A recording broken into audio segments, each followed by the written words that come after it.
That's basically where it sucked me in, and immediately felt that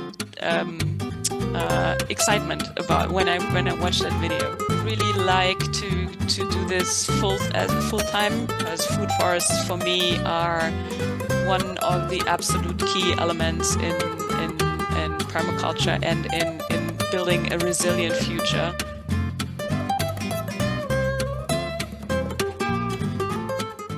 Hello and welcome to the Permaculture Vine podcast. Today we have Sabine Klee. Is that right? That's right. Yeah. Yeah. Thanks very much for joining us today. Yeah, thank you for having me. Pretty excited about it, as I said already, and looking forward to talking to you. And thank you. That's great. Would you like to give us a quick 60-second introduction, just your elevator pitch quickly, just to be... Yeah. I live in the southern suburbs of Munich in Bavaria, Germany. And my permaculture journey actually started, I think, round about, must be 6 years now ago, when I first got the idea of starting a community garden in the neighborhood. Because I live in an apartment, I didn't have access to a garden, and that's why I thought, like, okay, maybe there's an opportunity to start a community garden. And while researching this, I came across the topic of permaculture, and I took a course, a Permaculture Certificate course in Vienna in 2019, which was really eye-opening for me. And everything... well, actually basically roll out from there. I met so many people and took a lot of courses, visited a lot of projects, and then 2 years ago I got into collaboration with a local farmer, and he gave me some land to set up a food forest project that I'm currently developing. And I am redesigning a 1-acre park here in Ottobrunn, in the town where I live, and try to create a permaculture inspired project to reconnect people with nature. And then I started my own company end of last year, and I want to help people get into get a different view on gardening and on how to give nature more room in your gardens, and based on permaculture design, I try to help people get a connection to nature and the natural processes in their own gardens. And I have my first customer since beginning of... what was it? I think we started in May. It's actually a company, and I'm redesigning the company space, the green spaces of the company. And I think that's basically where I'm at the moment. Yeah, I'm having a few small garden projects alongside of that, but that's where I'm at. you're definitely keeping yourself busy. Yeah. So let's take it right back to the start. We'll work through all that. So did you say you discovered gardening first, or permaculture, or what came first, and how did you first come across the term? Well, actually, I was very much into gardening ever since I was a child. My mother has a very beautiful garden, and I was always gardening alongside her when I was a child. And then I sort of lost connection with gardening when I moved to the city to study, and that became sort of a I didn't have much room to think about it as well, because I was living in the middle of the city and didn't have space for gardening. And then it actually, it started again when I had my son, and we were sitting on the at the playground, and I thought, like, I need something useful and meaningful to do. And then that's where I rediscovered gardening, basically. And while researching on community gardens, I came across, I think it was a video from Geoff Lawton about composting or something, and that's basically where it sucked me in. It was like, okay, this topic is something that I can totally where I find myself, and that will be a source of lifelong learning. I really immediately felt that excitement about when I watched that video, and yeah, that's where it basically started. And then I tried to find somewhere where I could take a course as soon as I found out about the permaculture certificate courses. So yeah, design certificates. That's great. So, our children are often very inspirational when it comes to these things, and I understand the rabbit hole as well, because once you Yeah, start, that's it. It's like yeah, you get out of it, you never come back out of it. yeah. So then you went and you said, right, so you're doing the community garden. What led you to doing a PDC? Did you just so much YouTube videos you thought, right, I want a qualification, or was it just right, I want to learn more? What was the motivation behind the PDC? It was actually the feeling that this is a place where I could actually belong, and I wanted to learn more about it. And the course was really interesting because it was it showed that there are very different ways to implement permaculture in different surroundings, like, for societal structures as well as gardening and all these kind of things. And that's where I really understood the bandwidth width of the topic. And I just wanted to learn more. And it was basically really the start of the network that I developed over the years. So I was trying to also meet people that are involved in these topics. Yeah. Great. And tell us about the PDC. You went to Austria for 2 weeks, was it? No, it Uh, was was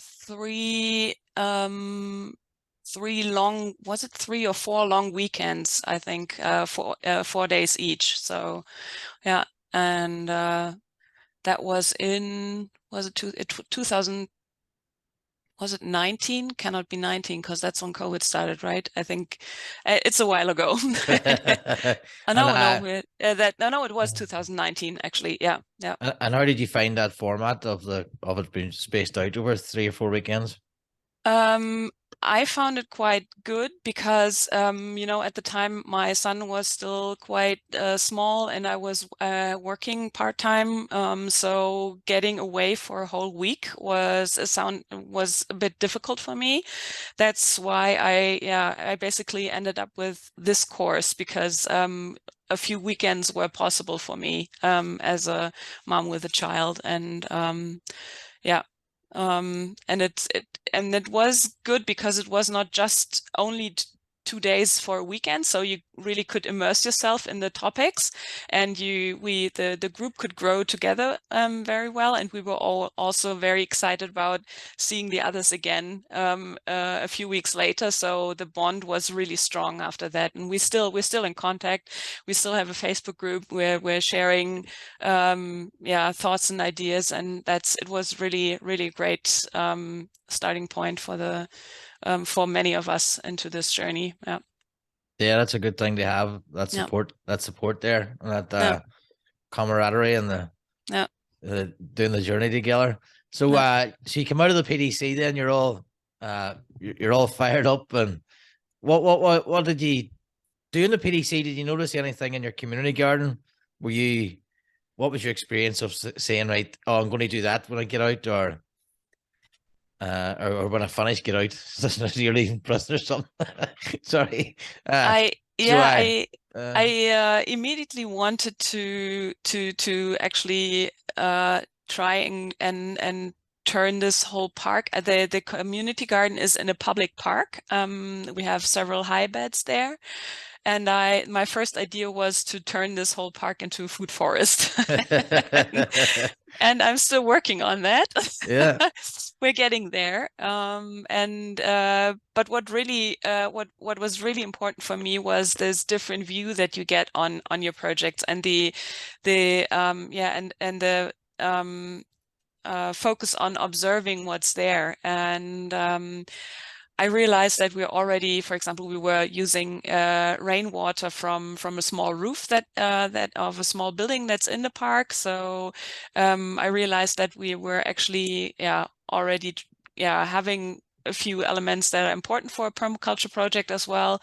And I was basically giving free courses to people who were interested, because whenever I was there and people came and were interested in what they were seeing, I was giving lectures to everybody who wanted to hear them. So And um, so we were sharing a lot, and we were also doing plant swap activities there, and yeah, so it was basically understanding that the community garden already was part of a neighborhood network, and yeah, getting a different view on things. That was actually yeah, one of the most important take-home messages for my first project that I had from the course. Yeah.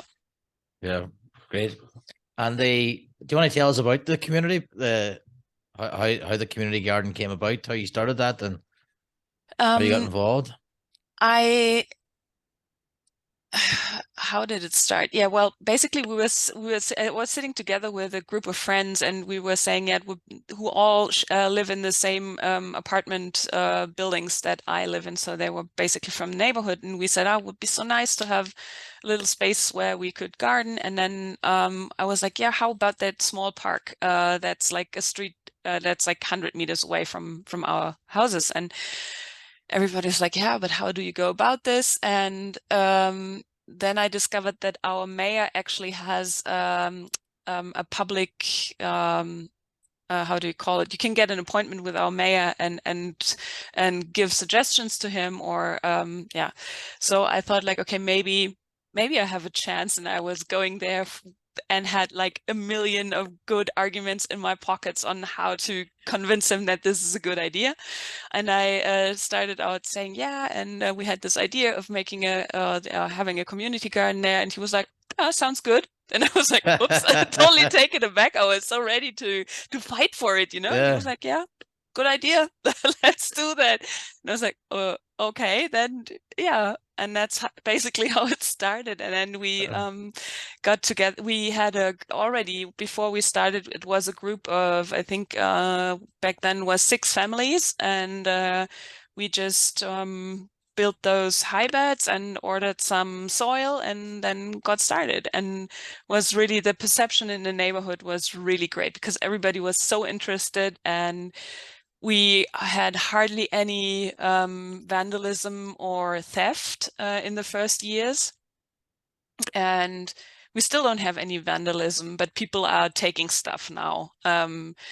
Basically, I think because in the last 2 years during COVID, we weren't there that often. And yeah, but this year we started. A few people have left because they moved away, and now the group has grown bigger, and I think people are there more often. And now the only ones who take stuff away are basically the slugs. So they are still eating a lot of stuff. But yeah, that's it. Yeah. Yeah, it's good that your mayor was very open to that. Yeah. I think it just shows you just ask, Yeah. Yeah. ask and you.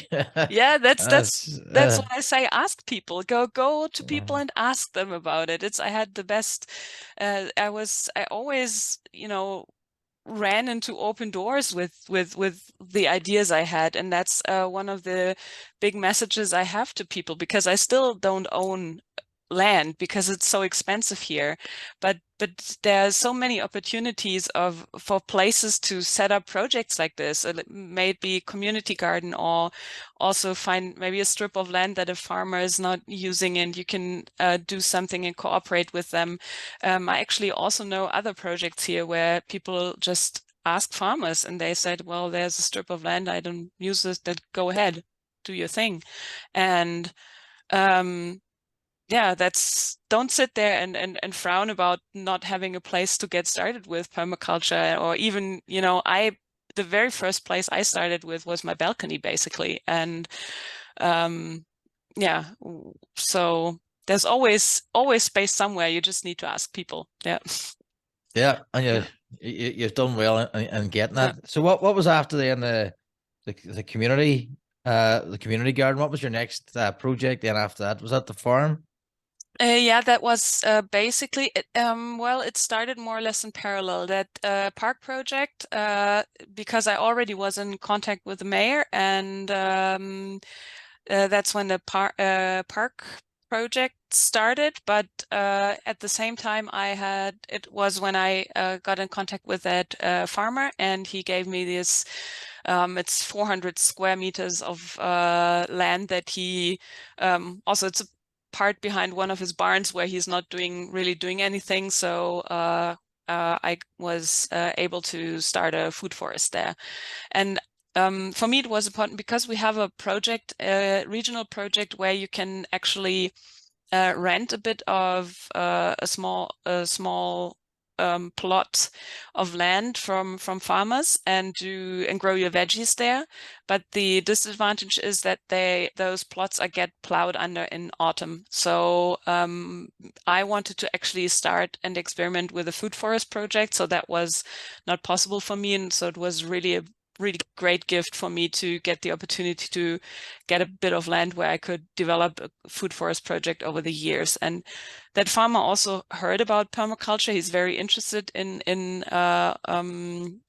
regenerative agricultural practices. He's doing a lot himself, but he didn't have yeah, he doesn't have the time to develop such a project over such a long time. So he's always very interested in the progress that we make, and yeah, so it's a good learning. We're learning from each other. I learn a lot about about how farming actually works because I'm not I don't have agricultural background, so I learn a lot from him, and he can see what works and what doesn't work in a project like the one I'm doing there. And so what kind of, how did you go approach putting the food forest in? Was there, did you have a, no, did you get it, you designed it? You want to tell Mhm. us about that, about getting that in and installed?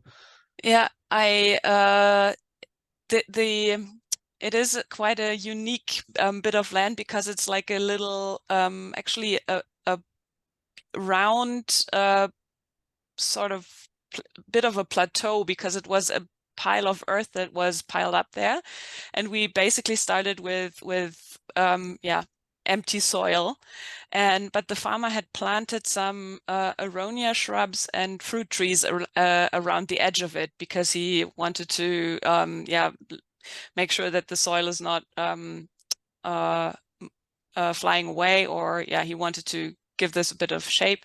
And then the rest of it, yeah, I had in the first few months, I tried to get an idea of how the structure of the land of the land is, and how the soil is, and then I started planning, and especially we have a bit of a problem with the wind because it is between or between fields, so the wind is quite strong there, and which makes it I realized that it's the plants take longer there to get started than they do here in the between the houses and in the suburbs. So it's a different climate there. And so the first thing I tried to develop is like a wind breach, a hedge that is protecting the rest of the land from the wind. But yeah, we're just 2 years into the process, so everything is like 1.50 meters high or something. So it's still a bit of a way to go. And we started out with a few I don't know how you call them in English. In it's like hedges out of dead branches and wood and these kind of things to create barriers from the wind. And yeah, that's basically what we started with. And then I had tried some veggie beds as well, and they went okay in the first season, but then the slugs discovered that there's food there. And the second year we had an explosion of slugs. I've never ever in my life seen so many slugs, and that's basically because we started with a blank canvas. There was no ecosystem there at all. And it's, you know, now in the third season, or third starting of the third season, I realized that we have a lot of we have lizards there now. We have toads because we created 2 ponds, and we have a lot of these black runner beetles that also eat slug eggs, and we have millipedes, centipedes as well. And so I realized that slowly but surely the ecosystem is balancing itself out, and I hope maybe in a season or 2 I will be able to grow some salads there again. But in the meantime, I was taking a course, I'm in the middle of a course for foraging edible wild plants, and that was really like an eye opener for me, because there are so many edible wild plants there already that I actually knew they're edible, but I never had like the recipes at hand to really do something with it, or I never tried it. So that is really like, for me, that gave me total peace of mind, because I thought like I can wait until veggie or growing soft vegetables is possible. I still have a lot of other stuff there that I can use, and that was absolutely that was absolutely eye-opening for me. Yeah. And what you're doing the course now in foraging? Yeah. And what's I that? start. Is that an in-person stuff or online, or? It's in-person stuff, yeah. I was in at a very lovely permaculture site in close to Kempten in Germany, and we were doing, you know, like the first edible greens in spring, and that was beginning of mid-April, when the first 3 days of course took place, and then we will have another course in autumn, when it's all about harvesting wild fruits and nuts and roots and these kind of things. So it's pretty exciting and very interesting, because learning how to actually, in what kind of recipes you actually use the stuff, makes it a lot different than just knowing that the plant is basically edible. Yeah, that was very good. Yeah, no, it's great because you have your annual garden, your perennial garden, and now you have your foraging. Yeah. You're well equipped for the apocalypse. Yeah. uh, so then what? So the 1 acre plot. Then when did that come along? Pardon? The 1 acre plot. Did you say Yeah, you the did 1 acre. acre? That is a totally different project. It is actually half of a cemetery. And the people in the administration realize that they don't need that much space on a cemetery, because most people nowadays go for have their urns buried under trees. That's like the absolute favorite burial method at the moment, and they don't need that much space for it. So they transformed half of the cemetery into a park again officially. And I had quite a lot of ideas in my head of what you could do with this, and I asked the mayor if he would like me to create a design for it and get or show him my ideas. And then he was actually quite happy with the design I came up with. And my basic idea for this was to create sort of you know, let's call it yin yang space. You have like the end of life and cemetery on one side, and then but then on the other side, I wanted to give people a reminder of how amazing life is, and how how nature transforms everything into new life and into this amazing variety and that we live with and that we have around us every day, and that people tend to forget about. And so one of the bigger projects that we created there was a large pond. That was basically because for me, water is always life. That's always where life starts. And when you put a pond into any space, it will multiply the amount of biodiversity that you have there within no time. And so that was actually one of the biggest elements that we put in there. And I wanted to have healing herbs and edible plants in the proximity of the pond already. And I am creating a food forest garden there as well, just to show people the incredible biodiversity that we have here, because people always think, like, when you think about edible landscapes, you think about tropical forests and these kind of things. But the truth is that we here in Europe have an incredible amount of wild fruits and edible plants already that do that could sustain us. And just getting a feeling for that and having a place where you can teach people about this was one of the main ideas for me. And then I got in touch with somebody who is into medical plants as well, and just recently we created a mandala garden for medical plants as well. And in the next years, I want to extend that one to also get plants that you use for dyeing, and plants for fibers, and just to show people that, the incredible amount of things you can do with the plants that surround us already. And and then there is an old, I don't know how you call it. It's like a wall where you can put urns into, but it's not used anymore. So it's basically more or less a ruin. And they thought, like, they wanted to tear it down, but that would have been quite expensive. So we are now trying to transform it into a vertical garden and just let all kinds of vines grow up and create a green wall out of it, and maybe have some information about what kind of plants you find in this park there. And so No, I think those are the first ideas. no, And I the think first that's project. fantastic.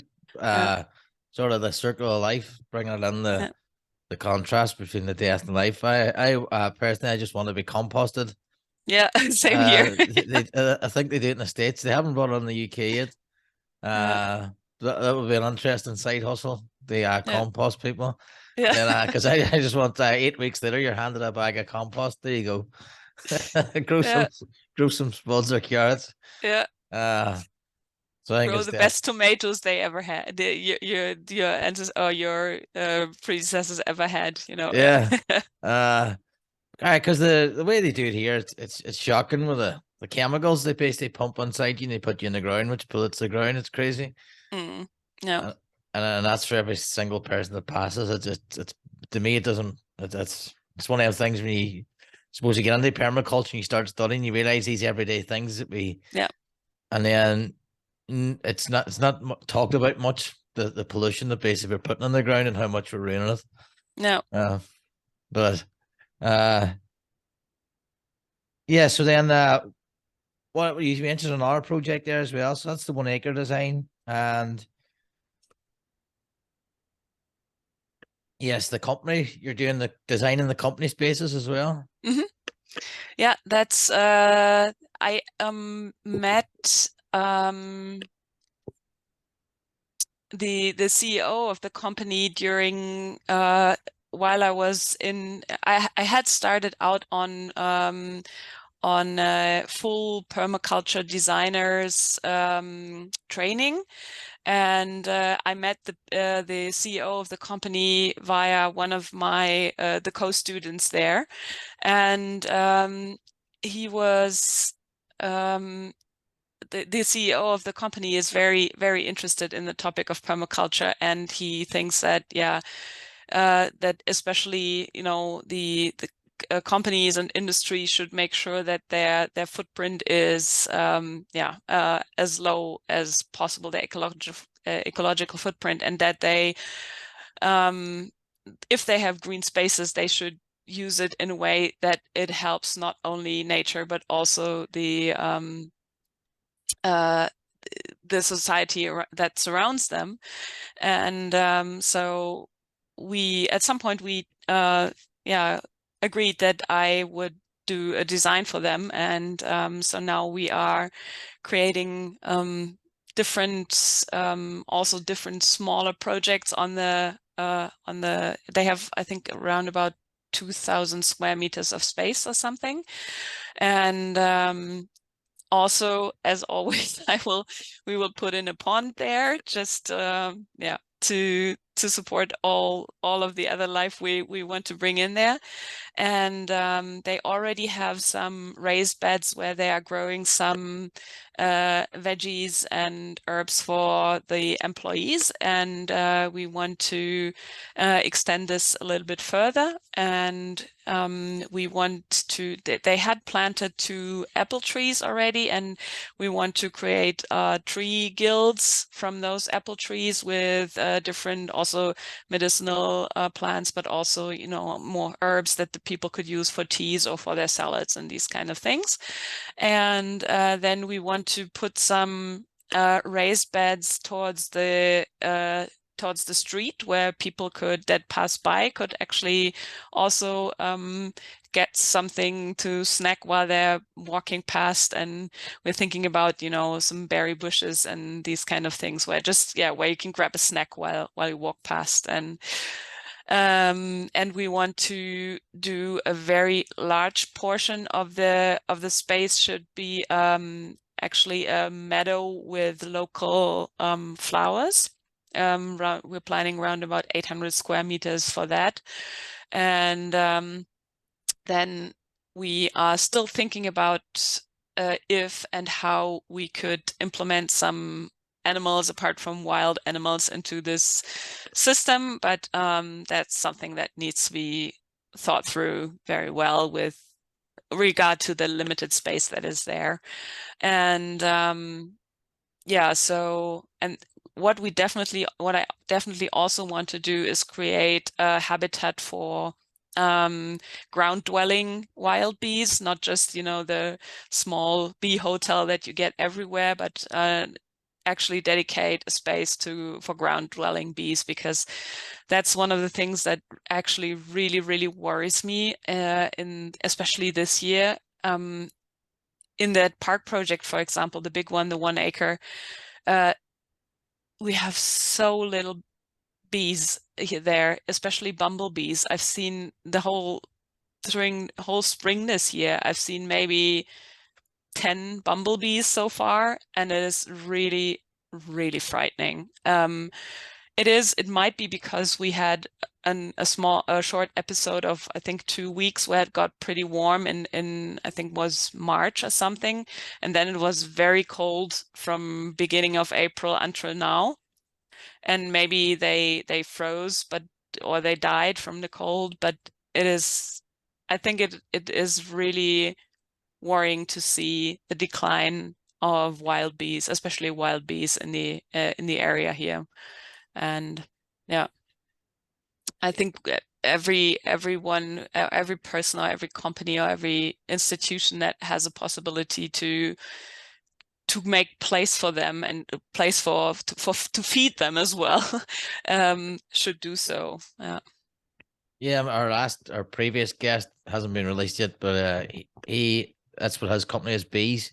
He's primarily native Australian stingless bees. So that's somewhere else has motivation as well, was to sort of try and promote solitary bees as well. So he wants the diversity of using the hives and promoting spaces. So he's designed this product that you can place in places so the solitary bees can go and live in, which is quite good. And do you provide any other services for these companies? Because it's actually something we're trying to, it's a product we offer is to design company green spaces. And we have partnered as well with a company in Tenerife, Seeds for Sustainability, and they're going to provide the reporting for the companies to assist them. They say, well, here's your design. It's a 400 square meters, and then put it under the appropriate language for their ESG reporting and stuff. I think it's the EU you're pushing a lot. I love the way you're just basically you just default on action. You just go out and do stuff, make it happen. Yeah. A lot of projects going on there. So what advice would you have given for someone now that you're like you've got your PDC now 4 years, you're doing different projects? Would you have any advice for anybody coming behind you? Either doing a PDC education wise or doing this now as you're moving into the corp sort of the business world and doing these designs for people? Well, I would definitely recommend doing a PDC if you're interested in the topic, and then just and then see where the flow takes you. That's basically also what I did, because you will meet a lot of and be open to the opportunities that unfold in front of you, or not all of the doors that open will be, you know, the right way for you to go, but stay curious and networking. I really, networking was key for me. Uh it is, I'm still at the basically at the beginning of my career as a permaculture professional, because it was still for the last years, it was basically my passion, and I was trying to learn or figure things out for myself. And yeah, try to see as many project or also other project as possible, so that you get an idea of what is the thing that you want to do in this permaculture universe, because there are so many different opportunities, and it's at the beginning, it's quite overwhelming when you see the bandwidth, as I mentioned in the beginning, and then try to find start by observing the community and the whole field to find your niche in this, because you will not be able to get yourself involved in everything. But when you start talking to people and you start doing stuff, you see what is actually what suits your lifestyle and your the way you're doing things. And I think it is possible to create a professional career out of this. And yeah, but networking and staying curious are the two main keys for finding your way in this field, I think. Yeah, I agree. I think that's very good advice. And then throw in some hard work on top of Yeah, yeah, that's also. that. But uh, it doesn't feel like hard work when it's your passion, and that's I'm so grateful that because I never always when I was a child, I was always, already interested in plants and playing. I was always playing to be that I was a witch, and I was interested in all these herbs and these kind of things. And then when it came to starting a career and figuring out what I want to be as a professional in life, this was totally out of my mind for some reason. I didn't even think about doing something in that direction. And I'm so grateful that I've actually found this at an age where I'm still, strong enough to get these projects started, and I'm really super grateful that that it has come to me, that the topic came to me, and I'm that I have the opportunity to do so many great things already to make this help people develop this connection. And I think that's, for me, it is also one of the most rewarding things, is when I help some friends in their gardens, and when they have these little spaces that they are totally, feel overburdened with, or don't think that it's worth anything because it's just a small bit of grass, and you show them how many opportunities they have in their hands when they have a bit of land. And then the moment when you see that you turned on a little light in in their heads, and you see how their faces brighten up, and they understand the opportunities and the possibilities that this land is giving to them. That is the most amazing moment in the work I do, I think. Yeah. Yeah, no, that you can see you're very passionate about it. Yeah. And I think we are lucky that we get the you get the Yeah. work and Yeah. what makes you so happy. So what's next for you? What's in the future? Yeah, just seeing where where this takes me. I would really like to do this full time professionally at some point. Um, I'm also working on doing some workshops that I could probably maybe do during winter time, because as every garden related work especially in our climate zone, winter is not a very good time to be involved in gardening when you want to earn money. So yeah, I would have to figure out something there, but I would definitely, I'm focusing on, or I'm trying to build yeah, a full-time job out of this for myself for the future. Yeah. And yeah, the projects that I have at the moment will definitely accompany me for the next years. And I'm I'm very excited about where the food forest project is going, because food forests for me are one of the absolute key elements in permaculture and in building a resilient future. And I think also in the direction of edible cities and these kind of things, we need to bring make food accessible everywhere for free is just the best idea. And that's definitely one of the things that I will focus on, is food forests, and also creating going into the direction of edible cities and these kind. I started out with a food forest project in the public park already, and I really would like to develop that further. Yeah.